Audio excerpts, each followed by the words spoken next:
Assalamualaikum warahmatullahi wabarakatuh. Sebelumnya, perkenalkan, nama saya Adi Rosyadi dari Prodi Teknik Informatika dengan NIM 23030101115. Di sini saya akan menjelaskan materi mata kuliah khususnya untuk memenuhi tugas UTS animasi komputer. Di sini saya mengambil tema yaitu dunia di balik layar animasi. Oke, di sini kita akan melihat apa yang terjadi di balik film-film yang keren yang kita tonton ya. Mulai dari kesehatan para pembuat yang sering kita lupakan ya, alur produksi yang rumit sampai strategi bisnis yang membuat sebuah keberlanjutan sebuah film ataupun animasi. Seperti pertanyaannya, kenapa Shrek itu ya, film Shrek itu ada terus. Nanti kita bahas di akhir video. Oke, mari kita mulai pembahasannya. Di sini apa yang akan kita bedah hari ini? Ada 5 hal utama yang akan kita bedah. Semua dirangkum dalam 5 poin besar ini. Yang pertama ada ketiga atau kesehatan keselamatan kerja animator. Di sini kita akan melihat sisi manusianya, kesehatan dan keselamatan kerja seorang animator. Yang kedua ada alur produksi. Kita akan menjadi seperti chef ya, dan melihat resep rahasia atau alur produksi animasi. Yang ketiga ada sejarah dunia. Di sini kita akan naik mesin waktu melihat evolusi ajaib animasi. Yang keempat ada teknik animasi. Teknik animasi kita akan jadi seperti detektif membedah teknik-teknik di balik keajaiban visual. Yang terakhir ada siklus hidup produk. Kita akan bicara bisnis, siklus hidup sebuah produk animasi di pasar. Oke, lanjut. Masuk ke yang pertama, yaitu animator juga manusia. Maksudnya itu tentang masalah kesehatan, keselamatan, dan kerjanya. Jadi yang pertama ada mata kering dan lelah. Kita mulai dari yang paling penting ya, orangnya. Jadi animator itu keren, tapi ada harganya ya. Ini adalah 3 keluhan kesehatan utama yang sering dialami oleh para profesional di industri. Ya, tadi yang sudah saya sebutkan, mata kering dan lelah. Maksudnya musuh pertama adalah digital eye strain. Menatap layar berjam-jam, sering lupa berkedip, membuat mata kering dan cepat lelah. Yang kedua ada punggung dan leher protes. Maksudnya apa nih? Duduk dengan postur yang salah selama berjam-jam, apalagi dikejar deadline, bikin badan kaku dan menyebabkan nyeri kronis. Oke, yang ketiga ada tangan kebas. Ini musuh utama. Gerakan klik dan draw yang berulang selama ribuan jam menekan saraf di pergelangan tangan. Ini sangat menyakitkan dan bisa mengancam karir mereka. Oke, selanjutnya ada jaga aset utama dirimu. Solusi dari kesehatan, keselamatan, dan kerja. Tapi semua masalah tadi bisa dicegah. Kuncinya ada 3. Oke.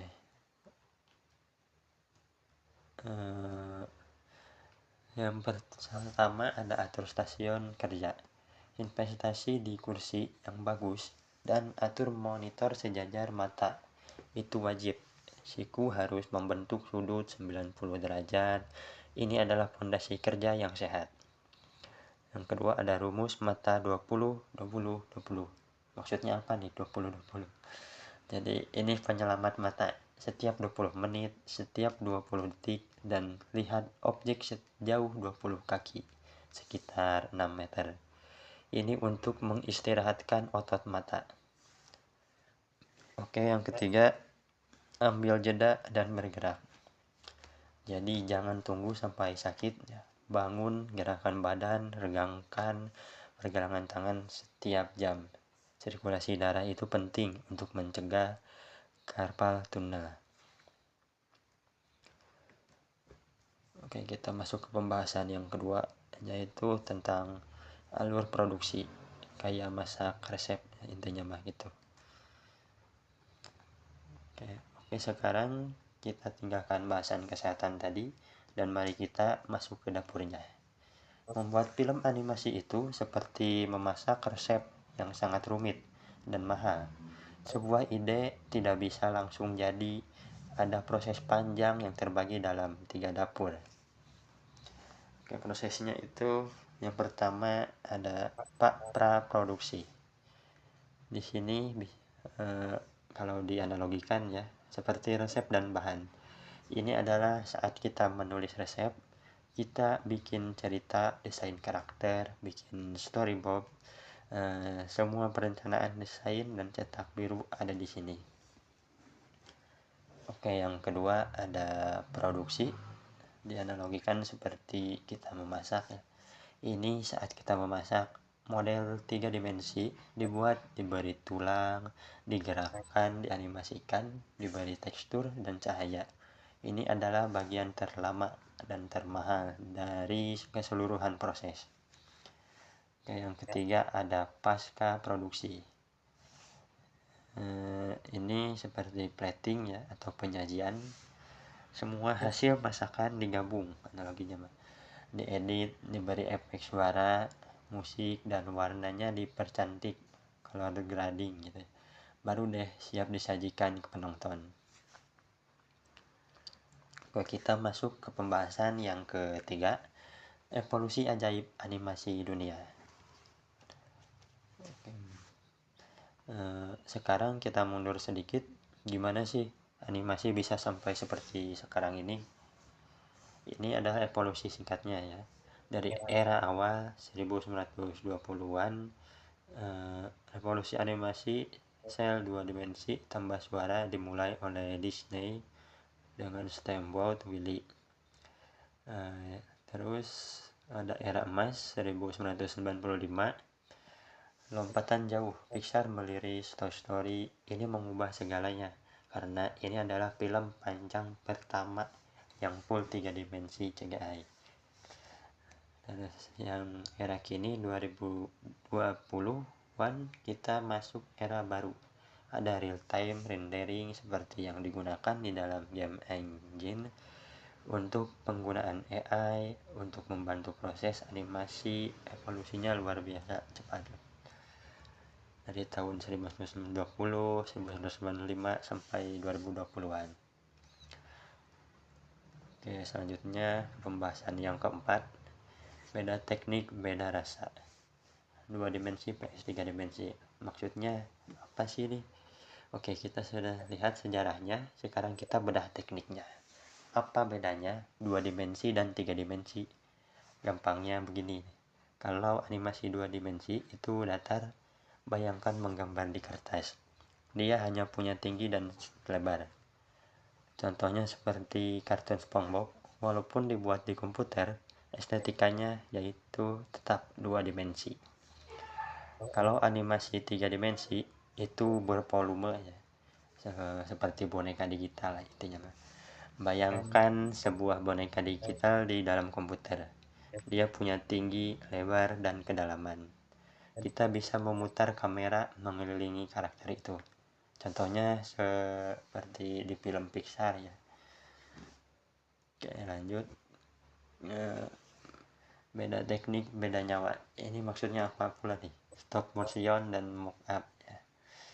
Selain 2 dimensi dan 3 dimensi, ada teknik sabar yang ajaib, yaitu stop motion.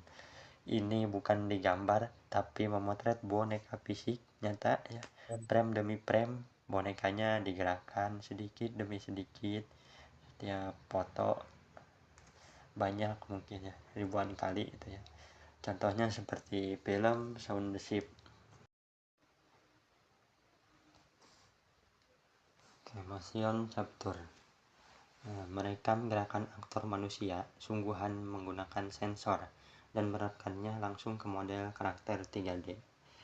Ini seperti yang dipakai di Avatar, ya, di film Avatar. Aktor memakai baju khusus dengan sensor, gerakannya direkam dan ditempel ke karakter 3 dimensi. Ini cara tercepat untuk mendapatkan gerakan yang realistis. Oke, untuk pembahasan selanjutnya yaitu siklus hidup produk animasi. Terakhir, kita bicara bisnis sebuah film animasi produk. Dan seperti produk animasi lainnya, dia punya siklus hidup produk. Bentuknya seperti kurva yang terlihat di gambar, ya. Meliputi satu, ada pengenalan. Di pengenalan ini film diliris, promosi gila-gilaan, studio mengeluarkan hampir banyak lah kerugian, belum ada untungnya gitu. Yang kedua ada pertumbuhan. Di sini filmnya meledak, semua orang membicarakannya, penjualan tiket dan merchandise naik drastis, mulai ada kembali modal gitu ya, keuntungan. Dan yang ketiga ada kematangan, penjualan mulai stabil, tapi mulai banyak pesaing. Di sini perusahaan harus bisa mencari cara agar produknya tetap relevan dan bertahan. Dan yang terakhir, keempat, penurunan. Di sini orang bisa mulai bosan, filmnya mulai terlupakan jika tidak dipertahankan atau tidak ada inovasi baru gitu ya. Lanjut ke pembahasan kelima, yaitu tentang studi kasus VLC. Kenapa sih Shrek ada terus? Jadi film Shrek ini pengenalannya 2001 ya. Shrek liris film anti dongeng yang segar dan sukses. Di tahun 2004 Shrek liris Shrek 2 meledak di pasaran. Jadi film terlaris saat itu. Ini puncaknya. Dan yang ketiga ada kematangan dan inovasi. Shrek 3 dan 4 liris masih laku, tapi orang mulai agak bosan. Apa yang studio itu lakukan? Mereka bikin spin-off, push inbound. Ini cara memperpanjang hidup produknya agar tidak bosan, ya, ada inovasi. Mereka membuat push inbound, Last Wish. Ini kayak ada reboot atau inovasi, kayaknya diubah total, lebih artistik dan sukses besar. Ini adalah contoh sempurna bagaimana PLC bekerja di dunia nyata. Oke, terima kasih. Mungkin sekian yang dapat saya informasikan. Jadi intinya kita sudah lihat bahwa dunia animasi itu kompleks, dari menjaga kesehatan animatornya, mengikuti resep produksi yang rumit, berevolusi menggunakan teknik yang beragam agar tetap bertahan, sampai strategis bisnis di baliknya. Semuanya itu saling terhubung. Oke, mungkin sekian dari saya. Mohon maaf bila ada kesalahan. Mudah-mudahan informasinya bermanfaat. Wassalamualaikum warahmatullahi wabarakatuh.